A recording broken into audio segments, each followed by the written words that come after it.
consultant, and what that means is I work with clients as a stylist, and I help them to find plant-based fabric foods, and just plant-based fabric in general to make sure that they're feeding their pores healthy things.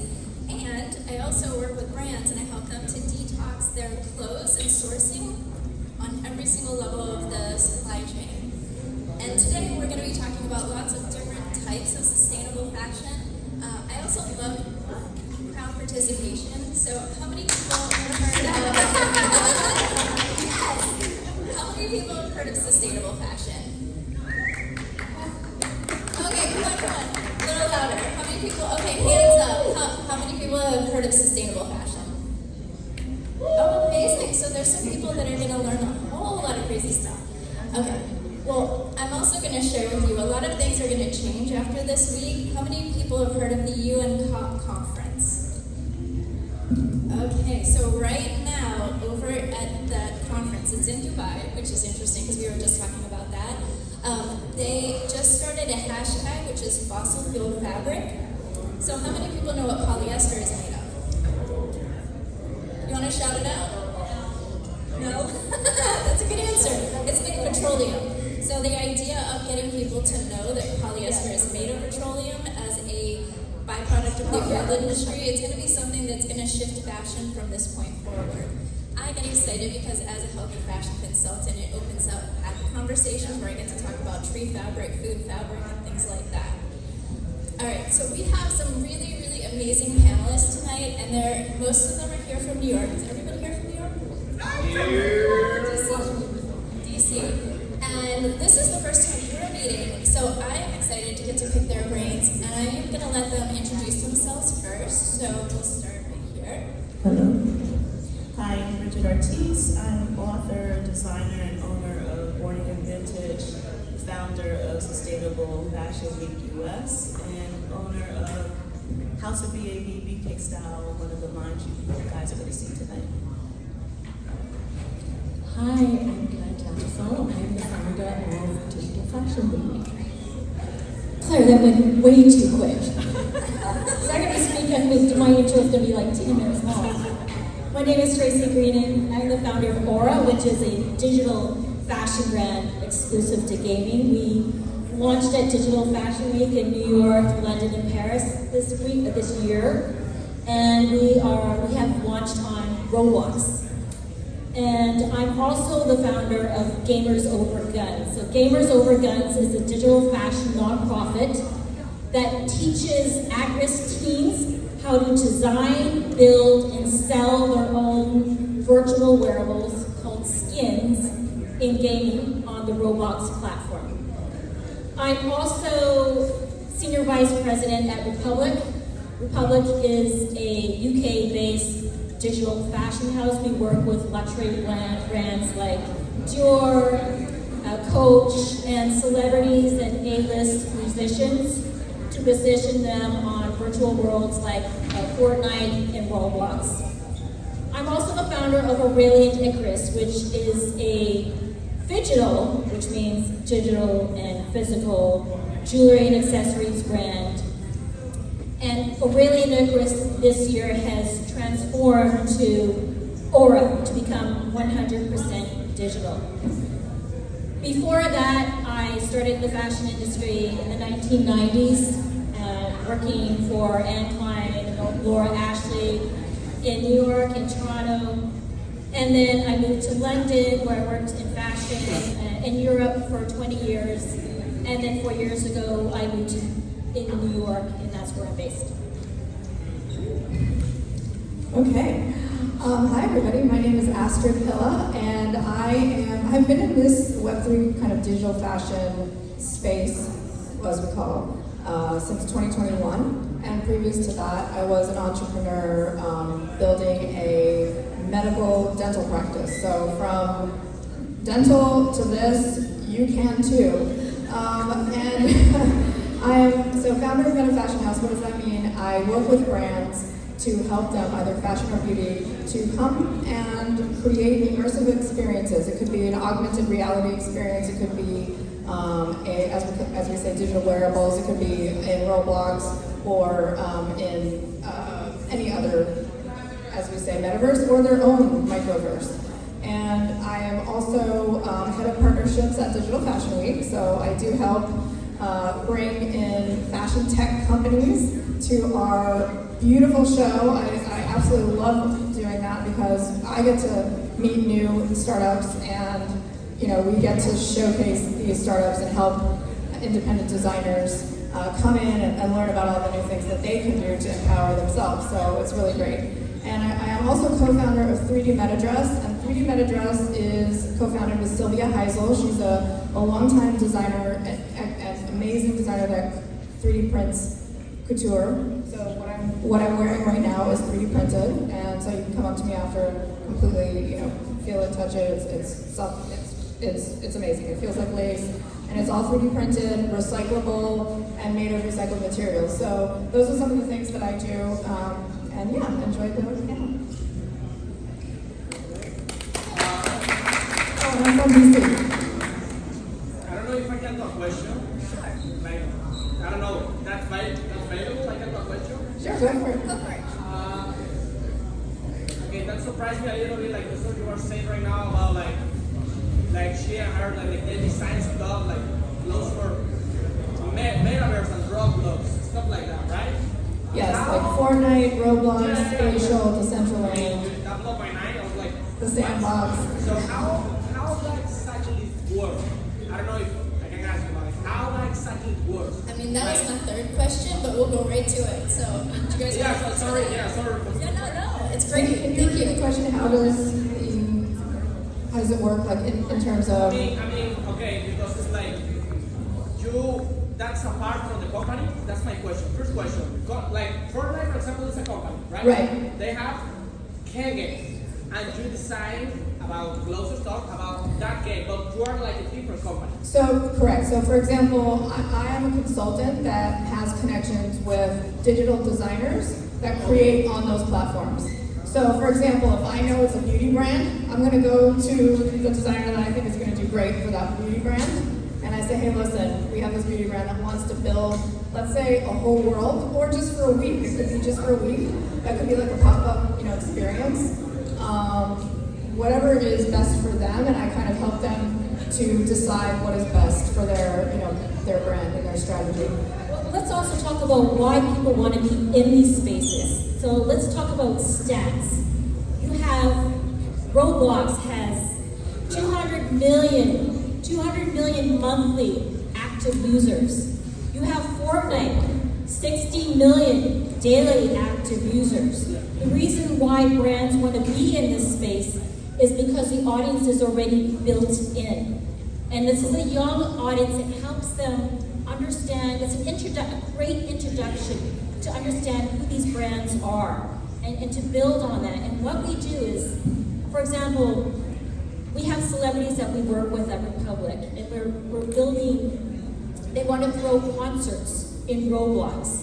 And the way that they generate money is we would throw a concert, for example, over a weekend. It would be a 10-minute concert. So a great example is Lil Nas X threw a concert in Roblox. It was 10 minutes long, and it generated $10 million. And the reason why how they generate the money is that show would be replayed over the weekend. It would be a loop, and it would be, the reason why it's looped is because there's all these time zones. It's very international. And how the money is made, because the tickets are free, how the money is made is through merch. It's through the digital merch, like you go to any concert.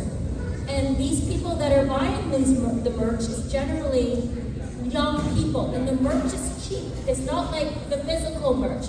So it'd be wearables. You could have like a Travis Scott avatar, so you can wear him in Fortnite, right? And you could have his merch that would be going on average between the equivalent of $2 and $5 each. So all that stuff adds up, and that's why all these brands and celebrities are flocking to these metaverses like Fortnite and Roblox, is because it's the value, and it's the amount of millions of people from around the world that are watching and playing and anticipating and being part of this immersive environment.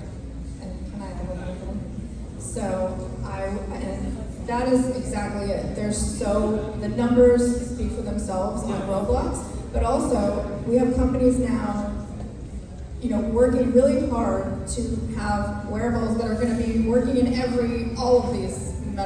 If you just have one on Roblox and then you want to go to this other metaverse, you can't use your merch. Well, there are companies now that are trying to, make it all interoperable. That's one. And then second thing is, for example, you build those experiences that Tracy was just talking about, and then you can give VIP experiences to your big fans. So, like, for example, if you have a digital, I helped Aluna George, she wanted to build an experience for her fans that purchased her digital headphones. So those that purchased the digital headphones could get into this private room, and only those that were wearing the headphones could get in. And they were actually able to hear her song that came out with Diplo like a month early. So that was one of the experiences she created through digital merchandise, as an example. And I wanted to see if you could speak to, you were talking about multiple different platforms. Is it possible to be able to wear something that is from Roblox, but even like on a Zoom meeting or something like that? It sounds like you're saying there are businesses. There are companies working on that. Yeah, and that could be done. All you have to do is just tweak the tech so it would work on whatever platform you want to be on.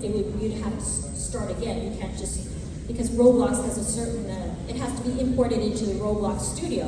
But you can take that same design and build it with another software program to make it work in other platforms. Right. So it's universal interoperability. So it's something that everybody's really aspiring to.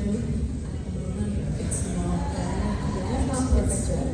It's far from perfect at the moment, but it's definitely something you're working on. So you cannot take the same asset into all different programs. But there are some companies that are working on, it's sort of a portal that you put the digital asset in, and then it can be exported into different programs. But they all have different requirements, different avatars, etc. So it cannot be the same item. And given that we're talking about sustainable fashion, how do you feel digital fashion is going to have as a positive effect in like the sustainability space? Like, where do you see the crossover? So that's a really complicated question. So digital fashion can contribute to, the digitalization of the fashion industry can contribute to the sustainability conversation if you're designing in the digital space. If you're not shipping items back and forth across oceans, if you're not wasting resources, if you're doing your designing, essentially you're testing the draping in the virtual space, then it is a lot more economic and you're not wasting resources, but you are using power. So I believe there is no such thing as sustainable. There is a journey towards sustainability. So as long as we are creating or doing anything, we're using computers, that is not 100% sustainable, obviously. But it can contribute in many, many ways. One is having a digital software for product design. One of the reasons why I moved from Aurelia Acres from a digital label to 100% digital is because I wanted to be more sustainable. I didn't want to have to deal with inventory anymore. So when you go 100% digital, you don't have to worry about inventory. You don't have to worry about returns. If you have, they're basically downloads is what you're buying.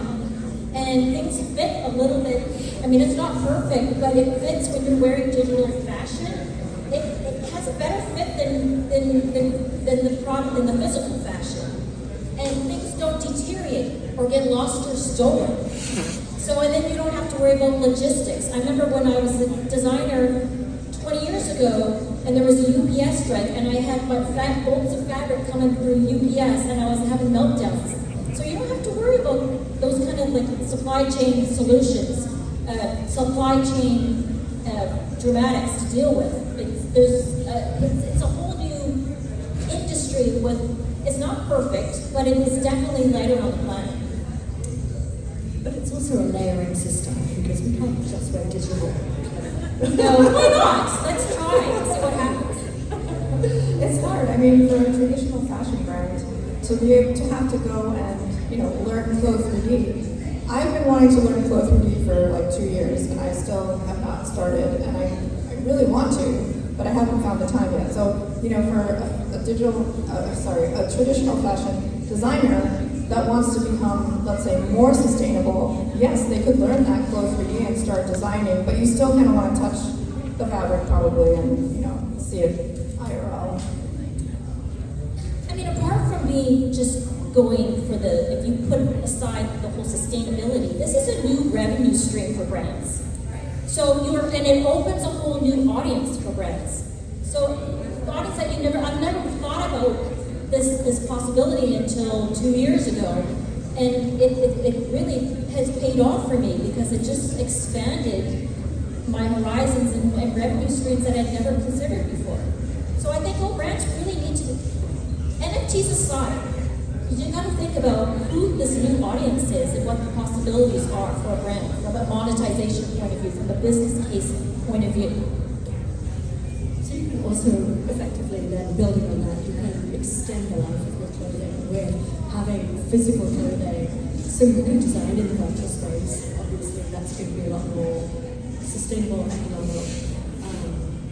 But if you layer your clothing with other digital assets as well, you have digital options. So I think it's about having a layered approach to it.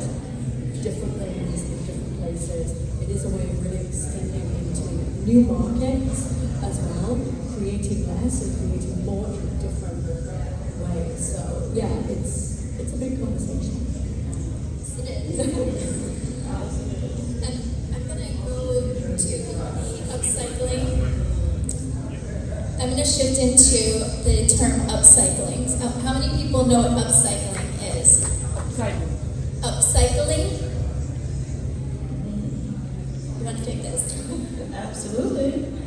So upcycling is actually upgrading or upskilling a particular garment. So there's clothing reconstruction, which is deconstructing a garment. You're turning a shirt or a pair of pants into a jacket or a skirt. When you're upcycling, it still stays the same silhouette. You just swap out the pockets or the sleeves, or you move the collar, but you're doing something different to it so it lasts longer in your closet. So that's what upcycling means.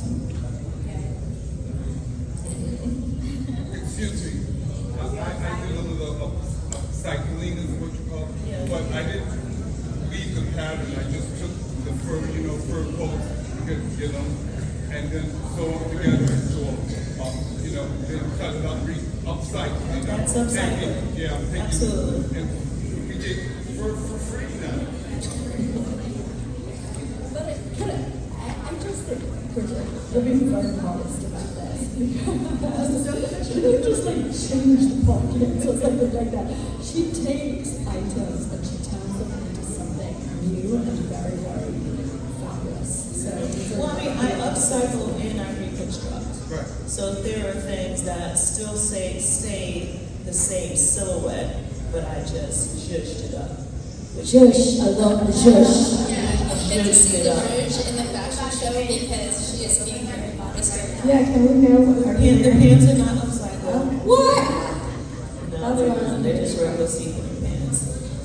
But reconstruction is probably, upcycling, I believe that's something that we've all done, whether we knew we were doing it or not. Like you fixing a hole in your jeans or putting a hem in your pants, that's pretty much upcycling. Take sleeves off, like anything that's going to give that garment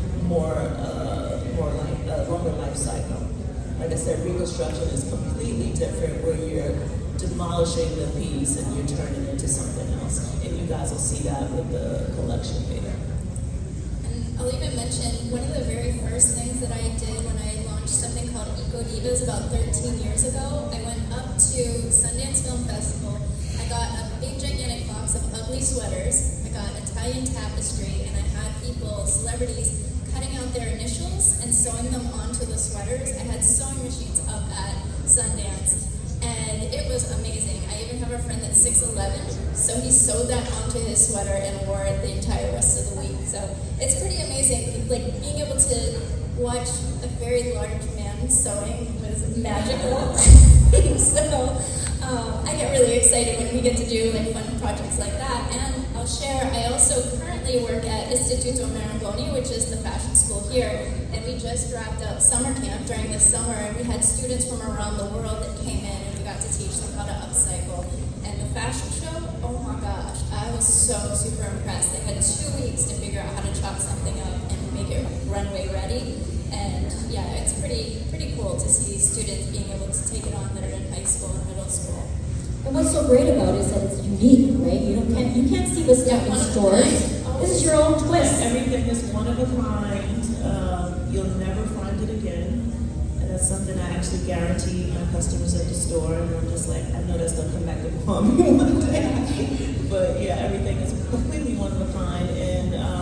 And the thing with, because most of us, not everyone upcycles vintage, but by upcycling vintage, the quality of vintage was just so amazing back in the day. They don't make clothes like they make them anymore, hence the digital world, you know. So, so the clothes last, like one of my oldest garments is a 1910 Bolero, and it has like 3 moth holes. And it's 113 years old. So there's nothing that lasts like vintage does. So that I'm upcycling vintage, it just has that durability to last that another lifespan, a life cycle. It's a great way to express yourself, right? Put your own twist, your own stamp on everything.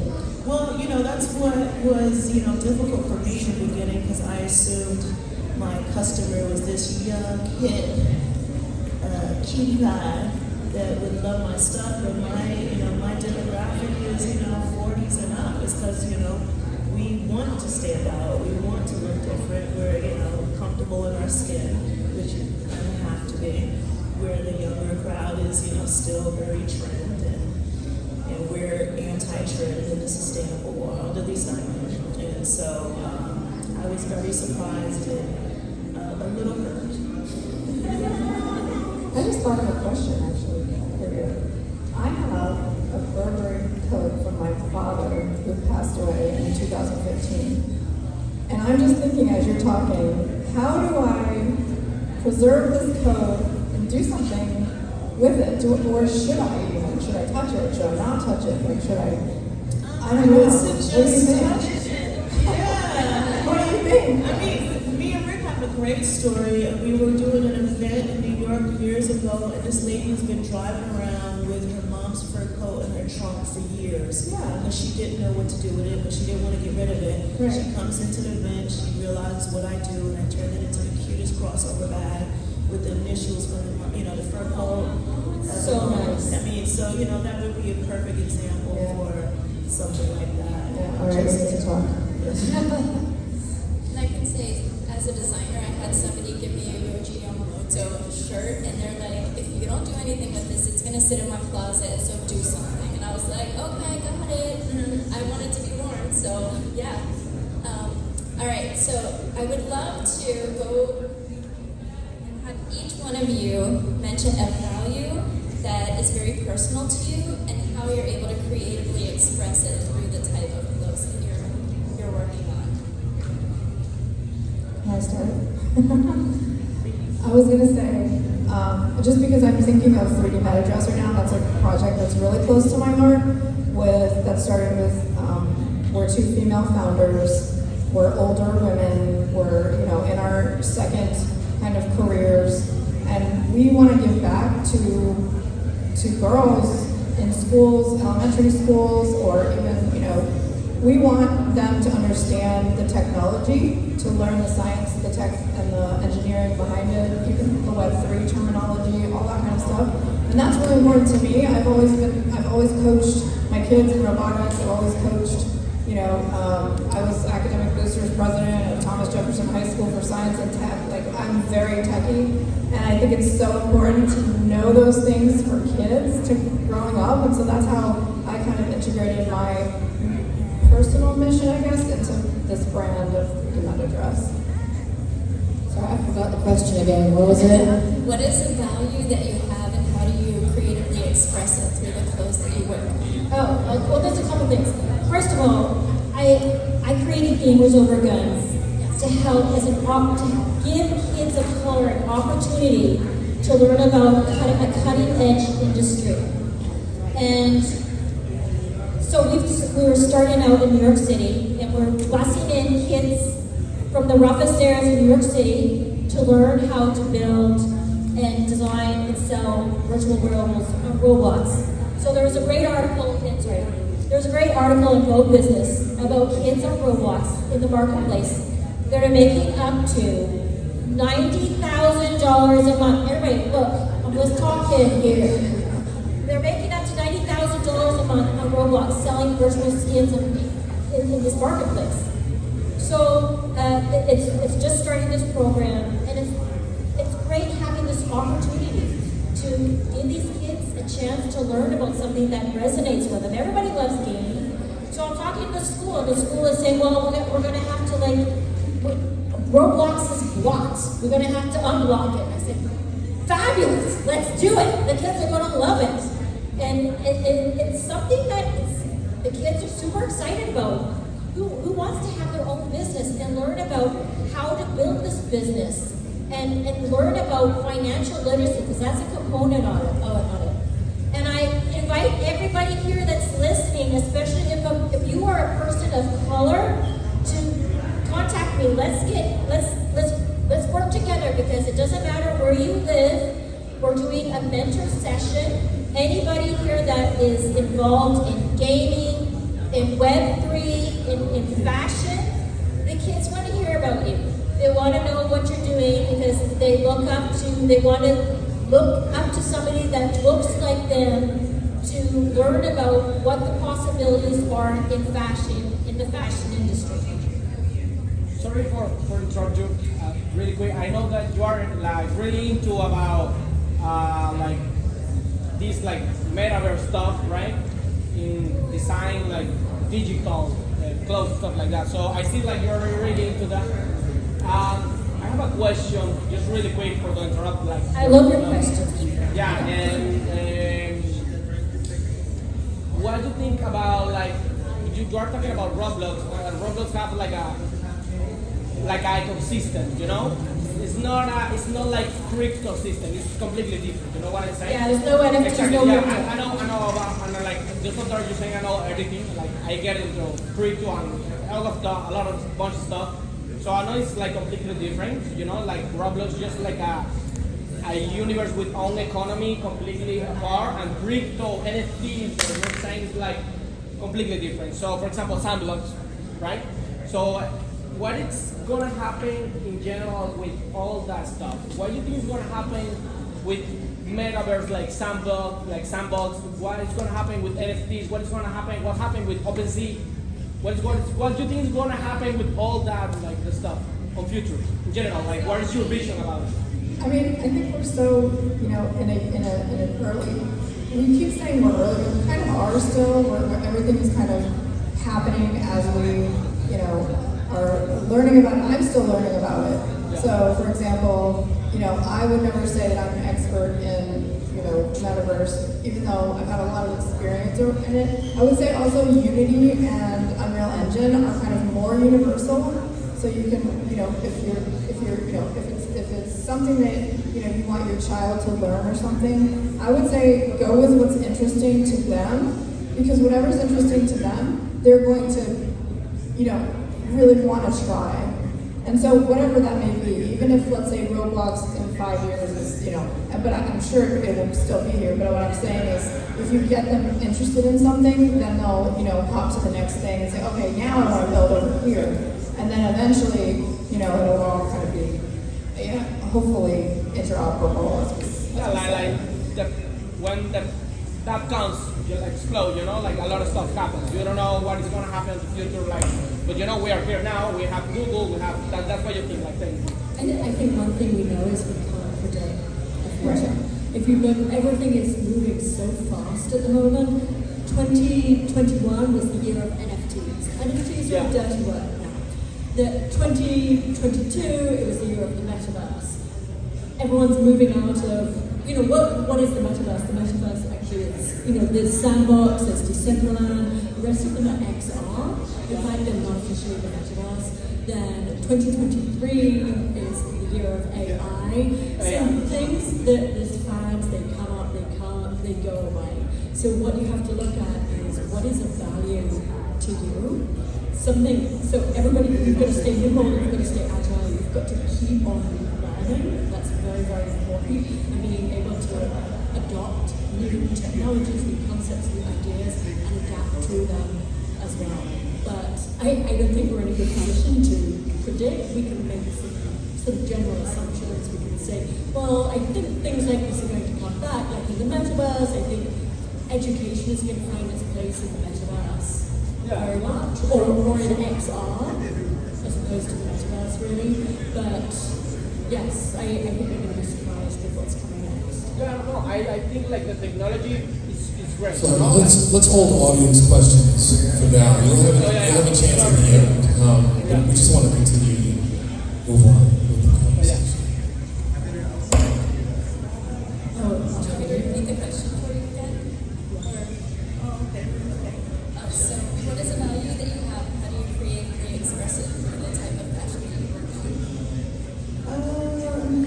I would say, I think it's a little different only because, I've been in this industry 22 years, well before it was popular or trendy or anybody knew about it. So it was just 100% passion-based. I wasn't really doing it for anybody. It was just how it made me feel. So I just, happened to turn it into a business. But so the way I create now, I would say that my focus is 100%, well, maybe 90% education. I teach at FIT, and so I make sure that people are aware of upcycling and reconstruction, as well as implementing it in junior high schools and high schools, because I just think education and awareness is key for people trying to push the needle in sustainability and getting the facts and the statistics and all the things out there. I just think that's important, because I think if we know better, we do better. So my thing is really about spreading awareness and also helping emerging student indie sustainable designers in this industry so they can feel supported. Excellent. Thank you so much for sharing that. And I'll mention to everybody here, tomorrow we're also going to have a clothing exchange. And there's a group called Remake, and it's a global fashion organization. And one of their hashtags and campaigns that they run is called Wear Your Values. So that's why I wanted to ask about your values, because their values fall in the place of educating about fair wages and climate justice, and being able to push legislation through to get the physical fashion world to follow more strict guidelines to protect workers. And I happened to, when I was in the 90s and I was working for a designer in New York, I had hypersensitivity and allergic reactions to a lot of different chemicals in the clothes. So when I educate about clean fashion, and that's why I was sharing about the toxins, but I really like to focus on the cool things, like tree-based fabric. There's something called Tattersall. It's made from eucalyptus trees. I have a friend that has a company called the A.U.R.A, which does farm-based fabric.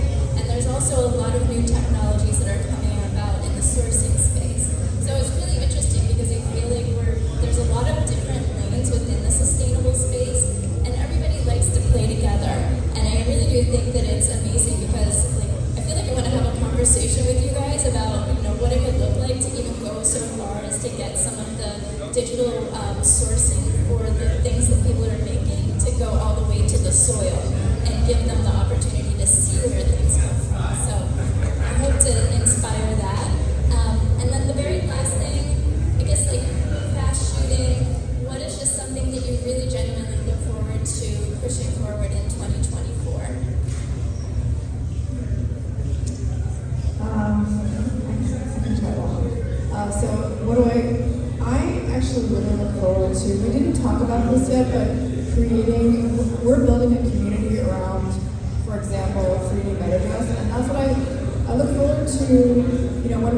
educating, let's say, kids, I look forward to having, a gathering of kids and see that that's actually working and that kids are interested in what they're, all these new technologies. So I look forward to creating a program where kids want to come and learn about this stuff.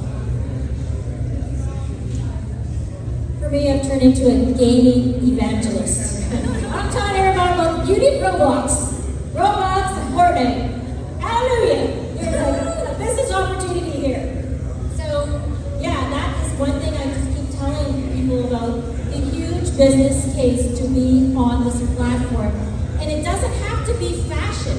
Your brand could be, you could be an artist. I was at a show earlier today about this artist who's doing these really cute teddy bear sequin stuff, and this agent was telling me, The Weeknd is like one of the collectors, it's got a huge following. And I said, great, we gotta bring this artist into Roblox, because if he's got a huge following, it doesn't matter where you are. You could be in an accountant firm or something. If you have a huge following of people, that's a business opportunity for you to be on these metaverses, these platforms. You have to think beyond what the status quo is, and think about what the opportunities are. That's how an entrepreneur works. And you got to think about how can I monetize my brand in this space? There's a lot of artists here. You have to think about going beyond these borders of how can I market my brand and gain a new audience? And so that's something I want to teach and inspire people to look beyond the borders of where you are right now and what the possibilities are. So I work a lot with independent designers because this is the no agile group. I really like to see more independent designers named as collaborators when they work for large brands. But what I really look forward to is these independent designers achieving more and more success and recognition. Okay, 2024.